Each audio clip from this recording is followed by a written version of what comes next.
Shabbat Shalom. It's Ruben Ebrahimoff, the Haftorahman. This week's Haftorah, Chayei Sarah, the life of Sarah Imenu, one of our mothers. And now, a Haftorah with a thematic connection of one of our leaders coming close to the end of his life. Who? David HaMelech. What happens? Let me tell you. It comes from the book of Melachim, Perek Aleph, Pasuk Aleph. So, Kings 1, chapter 1, first verse. And what is going on over here? It says King David is old. So right away, what do you think to yourself? Is you say that we know King David lived until the age of 70. Yes, it says fabled that Adam gave 70 years of his life. Okay, so now we have David HaMelech. He's 70 years old, and he is now shivering his timbers, as they say. Why? He was a man of war. He fought a lot of wars. This guy was tired and old. So now he has 18 wives. Listen, it says nothing like a beautiful woman that will bring for King David that he will make him feel young again and warm again. So they have a beauty contest from all around the land. And guess where she comes from? Shunem. She's a Shunamite. Avishag HaShunamite. Yes.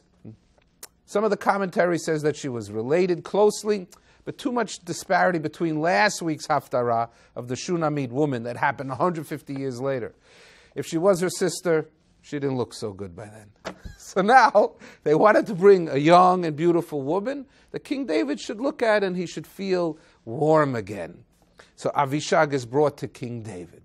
So he's on the last legs of his life. Mind you, that he did not touch her. He did not sleep with her because he already had the quota of 18 wives. His son Shlomo didn't have the same policy. But that's another week's Haftarah. So now, what happens? King David had 18 wives. He had many sons. The wife, Bathsheba, yes, the woman that lived not far from him in Ir David, married to Uriah, bathing on her rooftop. When King David set eyes on her, he summoned her to the palace. And long story short, they got married, and guess what? Their second child was Shlomo HaMelech. If you ask me, she was a tough woman, and she was very demanding. Behind this strong king was a strong woman. And now, what happens is, she's been told by David, or she made him say, that her son Shlomo is going to carry on the Davidic dynasty. However, there's another son, Adoniyahu, that was older than Shlomo, or next in line to be the king. He says, I ain't waiting for them to usurp the throne from me. And he starts the royal procession to be anointed by Ein Rogel. And now you could find it. If you go to Ir David and you go south in an armored vehicle, you could go to what's referred to here. Yes, you'll be the world's leading experts on Ein Rogel and Even HaZochelet. What is Even HaZochelet?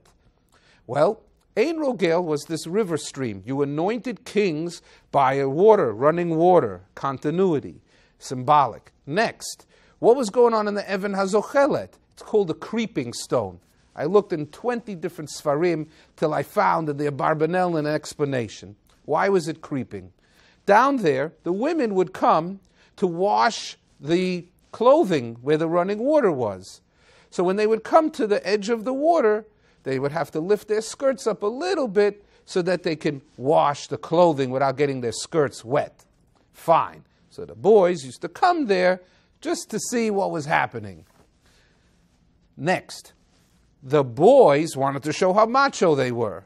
So what would they do? There was this big rock. It's still there, actually. And it's called the creeping stone because it was this huge rock that these guys tried to show off how strong they were in front of the girls that were there washing the rock, washing the clothes by the rocks. Some things never change. So that's why it's called Even HaZochelet. If you'd like to visit the place, please contact me. Let's move forward. So they start to begin to anoint the king with the whole procession, with the trumpets and everything. Suddenly, Bathsheba hears all this music out of the palace window. If you go to Ir David, Eilat Mazar thinks she knows exactly where King David's palace was. And now she's saying, whoa, wait a minute, this can't happen. I can't have Adoniyahu become king. Shlomo, my son, is supposed to become king. She goes into David HaMelech.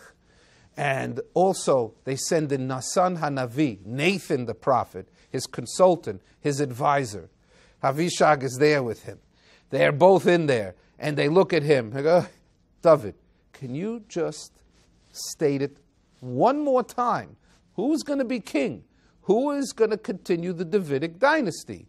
And David HaMelech says that, yes, Bathsheba, your son, Shlomo HaMelech, should be the king, will be anointed king. And that now, she says, Bathsheba says, Yechi Adoni HaMelech David Liolam. Whoa.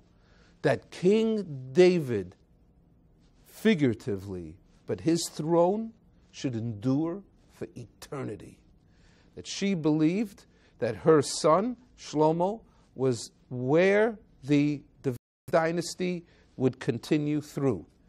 Shabbat Shalom. And yes, Bathsheba